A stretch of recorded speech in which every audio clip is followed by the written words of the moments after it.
Ruego a Dios que hayan seguido siendo bendecidos, aconteciendo en su ser siendo, seres amados, predestinados por Jesús para dar testimonio de la verdad en sí mismo.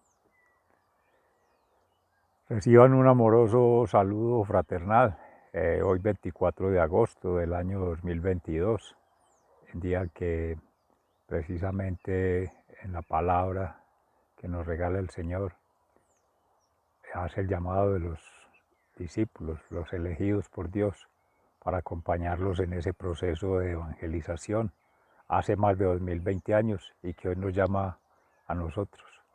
Aquel entonces fue a Natanael, San Bartolomé, que nuestra Iglesia Católica hoy conmemora ese día, y en particular te llama a ti, me llama a mí y nos llama a todos. Salir de debajo de la higuera y entrar en la hoguera del fuego eterno de este eterno presente, y salir a proclamar el Evangelio. Esa es precisamente la invitación que en el Evangelio de San Juan se nos hace, igual del Apocalipsis, cuando se hace la mención a las 12 tribus de Israel y a los 12 apóstoles en las coronas de Nuestra Señora, la Virgen Santísima, en esa prefiguración que se hace con las 12 tribus de Israel y las 12 apóstoles, que son las 12 comunidades que han derivado desde allí. Nuestro hermano Natanael pasó por la India y ahí fue donde entregó su corona, el martirio, para dar gloria a Dios. En el Salmo 144, que tus fieles, Señor, proclamen la gloria de tu reinado. Vamos entonces, nos permita el Señor hacer una meditación acorde a su santísima voluntad y que nosotros también hagamos su santísima voluntad. Pues hoy los saludo desde Jericó, Cartama, sureste de Antioquia, Colombia, territorio Aviala. Y bueno, ya viajamos por allá a la India, a Israel, que era de donde provenía nuestro hermano Natanael, de Canaán, de Galilea. En el Evangelio de San Juan, en el capítulo 1, entre los versículos 43 y siguientes. Jesús llama a Felipe y a Natanael. Al día siguiente, Jesús decidió ir a la región de Galilea, encontró a Felipe y le dijo, sígueme. Este Felipe era del pueblo de Betsaida, de donde eran también Andrés y Pedro. Felipe fue a buscar a Natanael y le dijo, hemos encontrado a aquel de quien escribió Moisés en los libros de la ley y de quien también escribieron los profetas. Es Jesús, el hijo de José, el de Nazaret. Dijo Natanael, ¿acaso de Nazaret puede salir algo bueno? Felipe le contestó, ven y compruébalo. Cuando Jesús vio acercarse a Natanael, dijo, aquí viene un verdadero israelita, en quien no hay engaño. Natanael le preguntó, ¿cómo es que me conoces?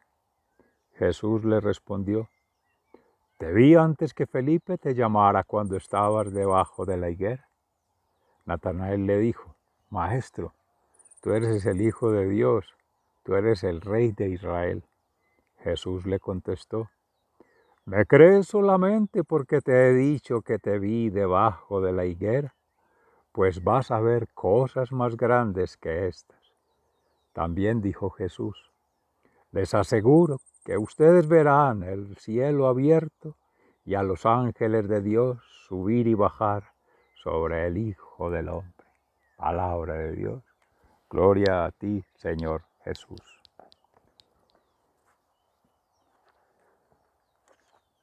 Que no era el orden habitual, me perdonan, que haya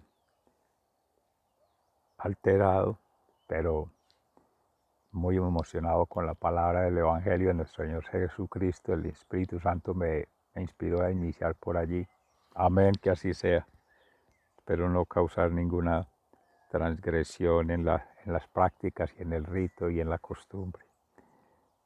Y por lo tanto, haber desatendido alguna expectativa o algún... precisamente en el Apocalipsis, ya cuando también San Juan, después de esa visión en Patmos, que, que tiene esas revelaciones, esas manifestaciones, miran que por eso el Espíritu Santo me guiaba allí, pues habéis de ver cosas mayores.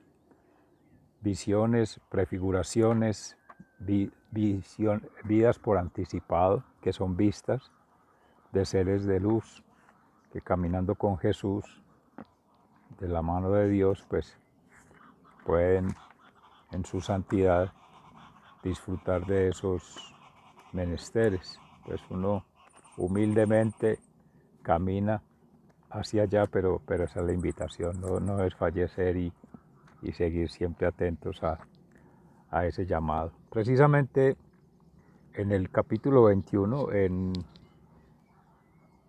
los versículos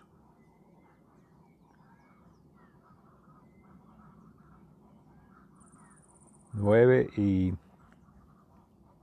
siguientes, sí. Vino uno de los 7 ángeles que tenían las 7 copas llenas de las 7 últimas calamidades y me dijo, ven que te voy a enseñar a la novia, la esposa del Cordero. Y en la visión que me hizo ver el Espíritu, el ángel me llevó a un monte grande y alto, y me mostró la gran ciudad santa de Jerusalén, que bajaba del cielo, de la presencia de Dios. La ciudad brillaba con el resplandor de Dios. Su brillo era como el de una piedra preciosa, como un diamante, transparente, como el cristal. Alrededor de la ciudad había una muralla grande y alta, que tenía 12 puertas. Y en cada puerta había un ángel. En las puertas estaban escritos los nombres de las 12 tribus de Israel. 3 puertas daban al este, 3 al norte, 3 al sur y 3 al oeste. La muralla de la ciudad tenía 12 piedras por bases, en las que estaban escritos los nombres de los 12 apóstoles del Cordero. Palabra de Dios, te alabamos, Señor. Y en el Salmo 144, como bien se decía, que tus fieles, Señor, proclamen la gloria de tu reinado. Bendito sea el Señor, mi protector. Él es quien me entrena y me prepara para combatir en la batalla. Él es mi amigo fiel, mi lugar de protección, mi más alto escondite, mi libertador. Él es mi escudo y con él me protejo. Él es quien pone a los pueblos bajo mi poder. Que tus fieles, Señor, proclamen la gloria de tu reinado. Señor, ¿qué es el hombre para que pienses en él? ¿Qué es el ser humano para que tanto lo estimes? El hombre es como un suspiro, su vida pasa como una sombra.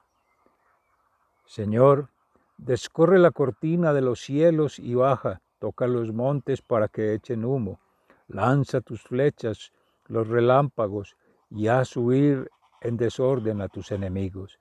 Extiendes tu mano desde lo alto y líbranos del mal y del inmenso. Líbrame del poder de gente extraña, de los que dicen mentiras y levantan su derecha para jurar en falso.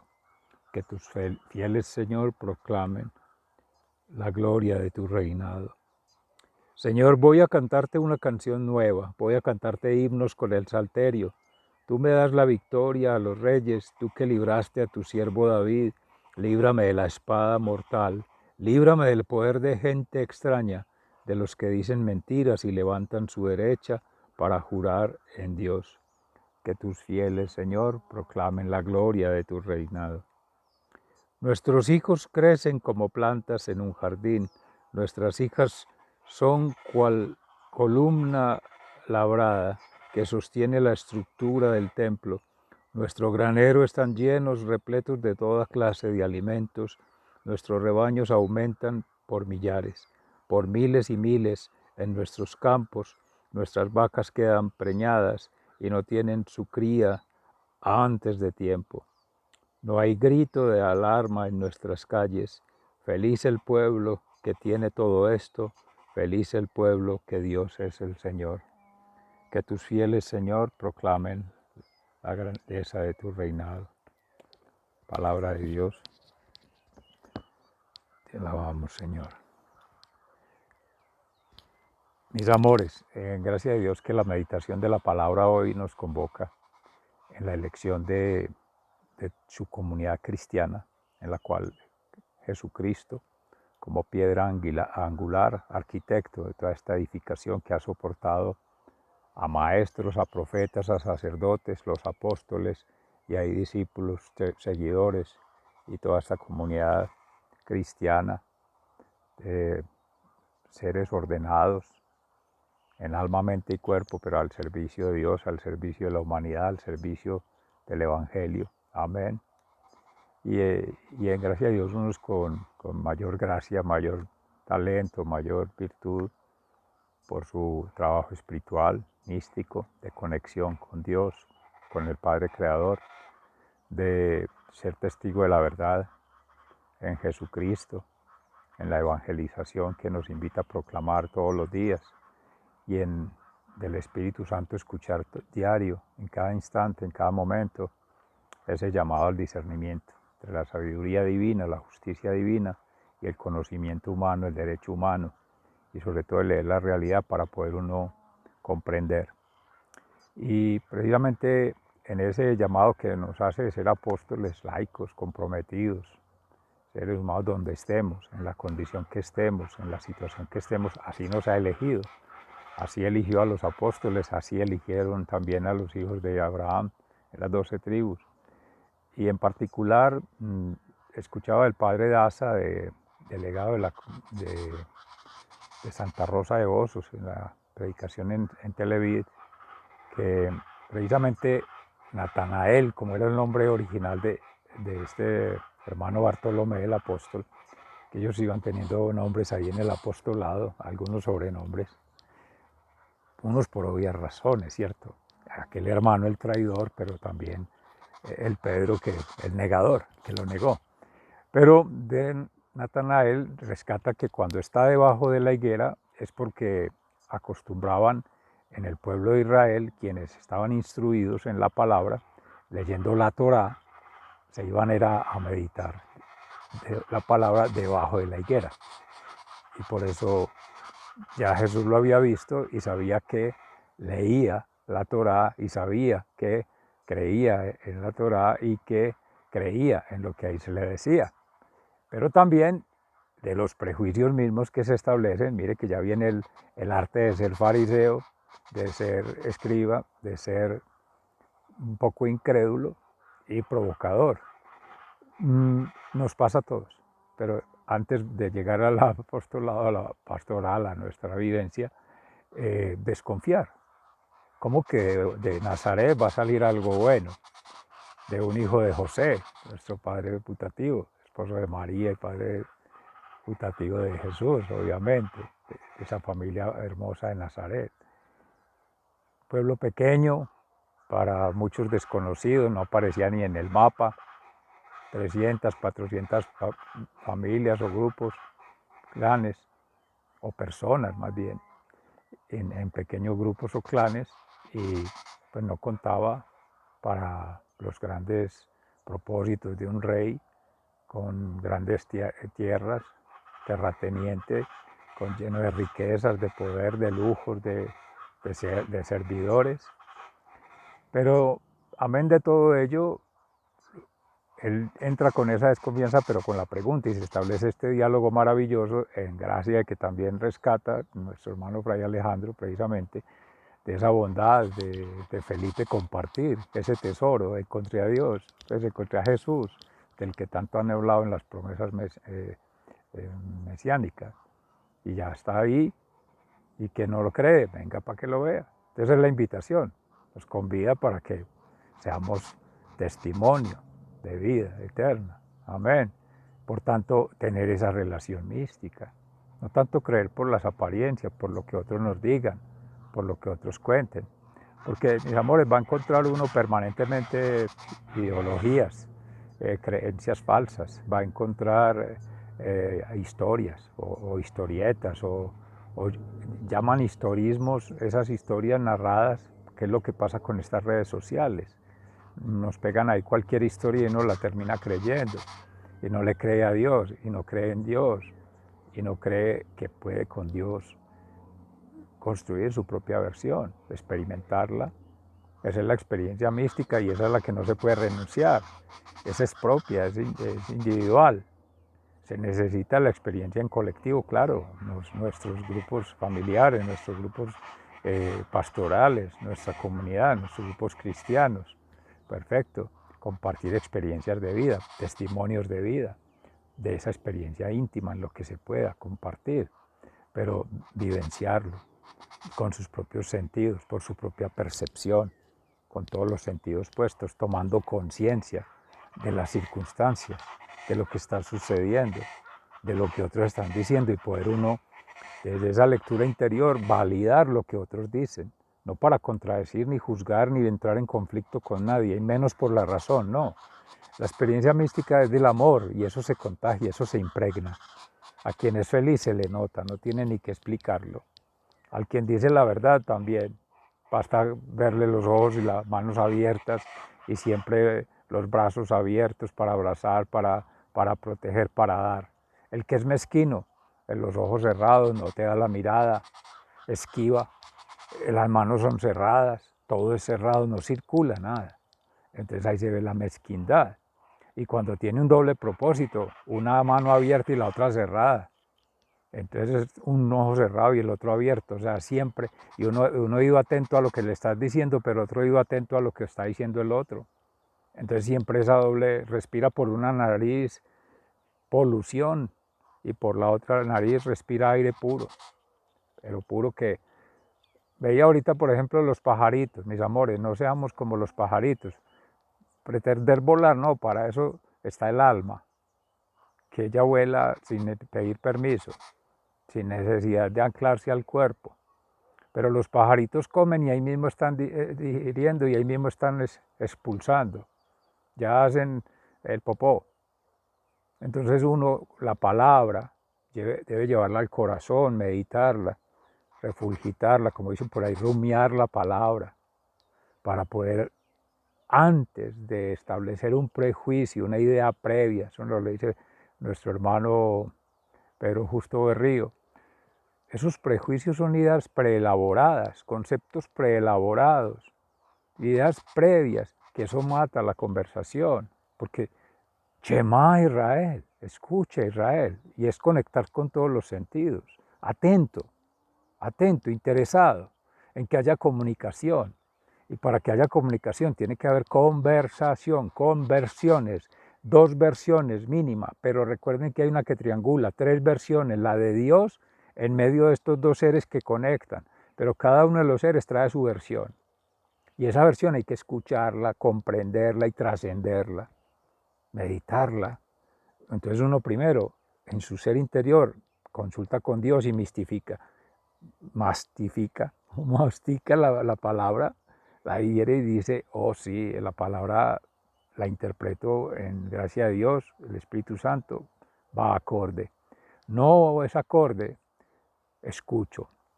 Cuando ese ser termine y individualmente viene la corrección fraterna, con todo el respeto, con todo el amor del mundo, pero en gracia de mi escasa comprensión, humildemente, puedo entender, puedo comprender y puedo trascender de que la palabra dice esto. Y de lo que tú dices, creo que es contrario. O puede prestarse para esta confusión, puede prestarse para este error. Reconsidéralo, te invito a que vuelvas a mirar la palabra. Entonces es un círculo previo, antes de entrarle a la razón, porque entonces entra la lógica. Ayer nada menos les confieso, me llega un ser que en algún momento estuvo congregado, estuvo en gracia de Dios, llamado al servicio, luego por alguna razón personal no siguió en la ordenación, hizo sus votos, pero queda un ser muy inquieto, se llaman neuroactivos, personas que están toda hora buscando información, leyendo, de ciencia, de conocimiento, de experiencias de otros. Entonces me llega un texto de un historiador que empieza a contar sobre el origen mesiánico y de los judíos y la persecución a los antisemitas y todo esto de Hitler y todos esos movimientos que ahora se vienen con lo que hablan ahora de la transhumanización y toda esta deshumanización y desvinculación de las emociones, de las religiones, de las tradiciones. Mis amores, hay que estar muy atentos, porque entonces vienen con ese tal materialismo dialéctico, con la cuestión de la duda razonable en todo, que todo tiene que ser material y comprobable con tesis, o sea, teorías humanas, ideologías humanas, que empiezan con ideologías, después terminan logias y después terminan sin ideas, porque terminan siguiendo fanáticamente cosas, o haceres, o unas tradiciones. Entonces uno, si no tiene esa claridad en el espíritu, esa paz interior, esa libertad, esa felicidad, ese deleite, ese disfrute, esa sensación de placer espiritual, fácilmente lo atrae una idea o alguien que es muy buen elucubrador y el que es enemigo de Dios, de la bendición, del bien decir, del bien hacer, del bien pensar, está atento y te seduce y en cualquier forma te saca del orden natural, del orden de Dios, de la creencia. Entonces, claro, viene con visiones, con apariciones, es que yo vi esto, es que a mí se me apareció Dios, es que yo vi esto. Entonces la gente empieza a creer, ¿verdad? Sí. ¿Y qué hay que hacer? No, seguir aquel. Y son prácticas satánicas, son rituales no acordes a nuestras creencias, que contravienen con la fe. Bueno, ¿usted a quién le cree? ¿A Dios o al mundo y a lo inmundo o a lo mundano de este mundo? Porque entonces cada quien va a buscar cómo justificarse de su lado para seguir haciendo lo que viene haciendo o lo que otro dice. Entonces no tiene su propia experiencia de vida. Entonces viene la razón. ¿Cómo le gobiernan las emociones? Porque entonces es el miedo, la ambición. Entonces te toca todo lo que son los pecados capitales. Hay que estar muy atentos, y hay mucha oración que hacer, mucho trabajo espiritual, místico para estar fuertes y mucha interacción. Conversar, dialogar, abrazar, sentir, tocar, tratar de hilar en la vida que está llevando nuestro hermano, nuestra hermana, hablo en sentido amplio, en nuestros seres amados, tanto en nuestras especies, también los animalitos, que ahora las mencionaba, los pajaritos, todos son muy hermosos, pero son sus ciclos naturales, son sus ciclos de vida biológico, orgánico. Nosotros tenemos, en gracia de Dios, unas cualidades mayores, el poder pensar, el podernos autoexplicar, podernos comprender, podernos llevar el mensaje, la palabra a otros y tratar de entre todos interpretar. Mis amores, ninguno tiene la verdad absoluta, la verdad es Jesús, es única y Él es todo, omnisciente, omnipresente, omnipotente, así ha sido y así será y así es, el Padre Creador, Jesucristo resucitador y el Espíritu Santo santificador. Entonces lo que hay es que pedir mucho la gracia, orando por esa gracia para que ese conocimiento llegue, esa sabiduría llegue, conocimiento de Dios, sabiduría plena y ese discernimiento. Porque el conocimiento humano te va a llegar por las redes, te va a llegar por las redes sociales, por las redes de amigos, por las redes del que quiera, que está haciendo su trabajo, enganchando, sacando del orden, desjuiciando a la gente, lo saca de juicio. Hay gente que termina, bendito Dios, trastornado mentalmente, trastornado físicamente, dominado por el otro, tóxicamente atrapado o dominado por el otro, dependiente del otro, lo que quieran hacer. Hay gente que se despierta y si no aparece el que lo está llamando seguidor a darle la ración del día, que le muestra por ahí cualquier pirueta, cualquier cosa, no es capaz de empezar el día. Cuando lo que hay que conectar es con una oración de bendición, de gracia a Dios por esta nueva oportunidad y encomendarle la vida, no hay que pedirle nada. Te encomiendo, haz de mí un instrumento de tu paz, de tu amor, como decía Francisco de Asís. Mis hermanos, sigan siendo bendecidos, se les ama fraternalmente. El mensaje de la palabra ha sido bastante maravilloso como todos los días. Y pues que les acompañe siempre y a todos sus seres amados. Muchas gracias. Hasta mañana.